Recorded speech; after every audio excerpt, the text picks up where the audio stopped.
നമസ്കാരം. ഞാൻ ഫർഹാൻ. ഞാൻ പറയുന്ന കഥയുടെ പേരാണ് പൊന്മുട്ടയെന്ന താറാവ്.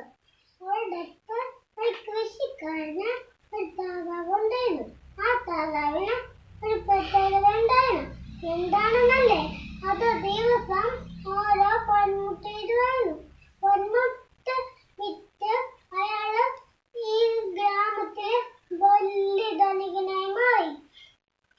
അയാളുടെ ചെറിയ കുടിൽ ഒളിച്ച് വലിയ കൊട്ടാരം പണിതു.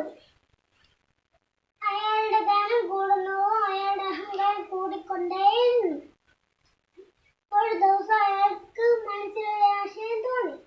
താറാവിന്റെ വയറ്റിൽ ഒത്തിരി പൊന്മുട്ട കിട്ടൂലോ, അതിന്റെ വയറ് മുറിച്ചാൽ ഒത്തിരി പൊന്മുട്ട കിട്ടൂലോ.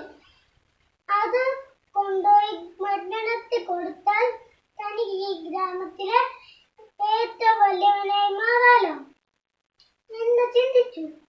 പിറ്റേന്ന് രാവിലെ ആരും അറിയാതെ താറാവിനെ പിടിച്ചു കെട്ടി കത്തിയുമെടുത്ത് വയറ് മുറിച്ചു. വയറ്റിലേക്ക് നോക്കിയാൽ ഞെട്ടിപ്പോയി. വയറ്റിൽ പൊന്മുട്ട പോലെ ഉണ്ടായിരുന്നു. മാത്രമല്ല, താറാവ് ചത്തും പോയി. അയാളുടെ അഹങ്കാരം മൂലം ഉള്ളതും കൂടെ ഇല്ലാതായി. അഹങ്കാരം